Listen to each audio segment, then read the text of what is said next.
All right, let's dive straight in. Imagine being told that the very foundation of Western history, literally the texts that millions of people have relied on for millennia, were completely fabricated. Today's explainer is unpacking a highly provocative theory presented by the YouTube channel Sacred Logic. We're looking at a sweeping historical argument that asks one stunning question. Did the Roman Empire actually invent the Christian Gospels? The source material makes this explosive claim that these texts were absolutely not recorded by eyewitnesses, but instead were carefully engineered as instruments of political power by Roman propagandists. It's a massive, paradigm-shifting premise, so let's unpack the architecture of their argument. Because to really grasp the gravity of what Sacred Logic is proposing here, we have to look at the stark contrast in these viewpoints. For thousands of years, the traditional view has been that the Gospels are sacred, divine testimonies recorded by humble Galilean fishermen, right? But the source material throws a radical counterclaim directly at that tradition.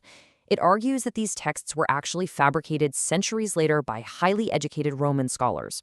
According to this theory, the Gospels aren't divine revelation at all. They are pure political propaganda, deliberately constructed to unify a fractured empire by basically merging Jewish tradition with Greco-Roman myth. Section 1. Silence and Missing History. So where does a theory like this even begin? Well, according to the creator, it starts with what's noticeable by its absolute absence. The channel points out that Paul, who is the earliest Christian writer, never actually quotes a gospel. He never mentions Mary, Joseph, Bethlehem, Pilate washing his hands, or even the empty tomb. Instead, his writings focus entirely on mystical visions. If these historical details were widely known during Paul's time, why didn't he cite them? Furthermore, the explainer highlights a sheer absence of independent corroboration. Despite supposed massive crowds and a highly public execution under a Roman governor, contemporary historians like Josephus and Roman execution records, they are entirely silent. The source argues this silence proves the narratives had to be fabricated later. And then there's the linguistic side of things, which is the next pillar of their argument.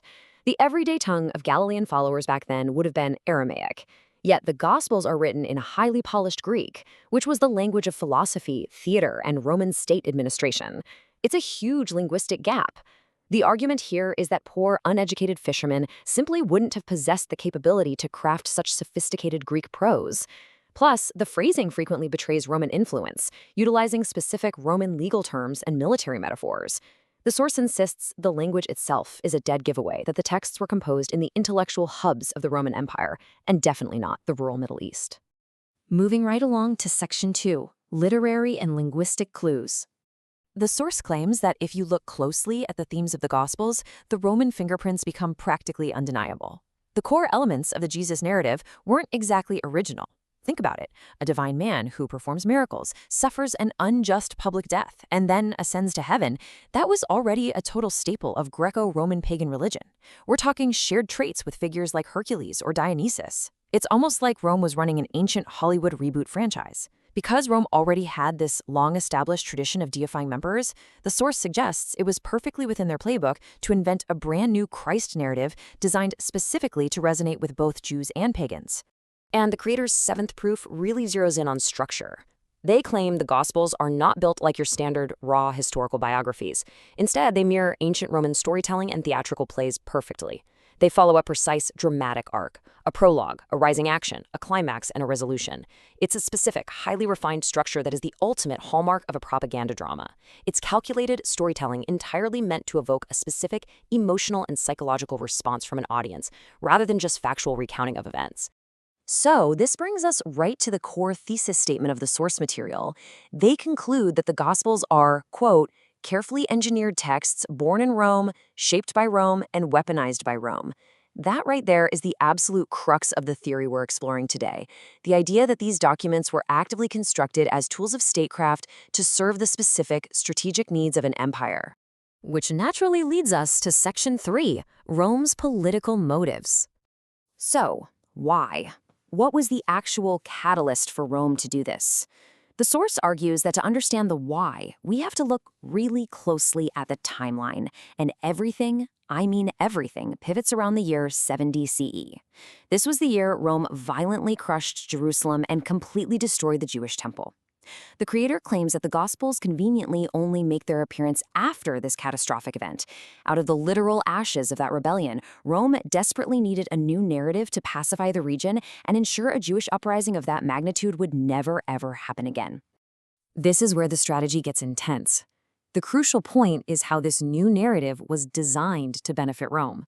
The source points out a massive, calculated shift in blame.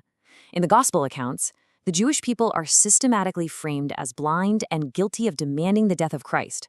But conversely, the Roman authorities, represented by Pontius Pilate, are framed as totally reluctant executioners, literally washing their hands of the guilt. The channel argues that this engineered division weakened Jewish identity from the inside out, completely paving the way for a new, Rome-friendly religion to take root. But the channel argues the control went way deeper than just shifting historical blame. The creator claims that the theology of the Gospels itself served as a psychological tool. By introducing these concepts of eternal life as a reward for submission and eternal torment in hell as a punishment for rebellion, Rome was allegedly able to instill deep-seated guilt, fear, and ultimate obedience. The source really provokes the viewer here by suggesting that this theology turns subjects into willing slaves, sanctifying Roman authority right under the guise of serving God. Section 4. Enforcing the canon. Creating the narrative is one thing, right? But how do you make an entire empire believe it for centuries? The channel points to what they call the heavy hand of Roman editing. When you look at the earliest known manuscripts of the Gospels, they reveal countless variations and omissions. According to the source, entire endings were added to the Gospel of Mark long after the fact. Crucial foundational doctrines like the Trinity, highly specific details about eternal damnation, and even post-resurrection appearances were allegedly inserted centuries later. These weren't static, sacred truths, but living documents that were actively manipulated by Roman scribes to serve their evolving goals. And the final piece of the puzzle here, according to the creator, is the role of Emperor Constantine in the Council of Nicaea. The source argues that after centuries of messy debate, the Roman state finally just used its absolute imperial power to impose its authority.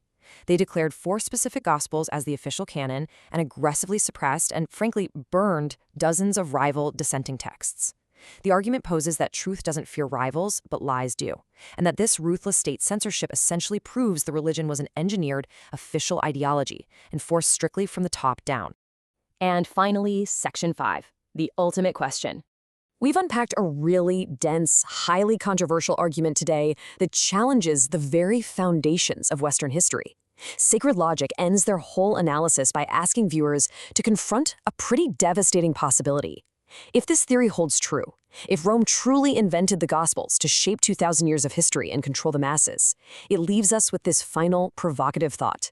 What if the Jesus millions have prayed to was never there at all, but was only a myth woven by Roman hands?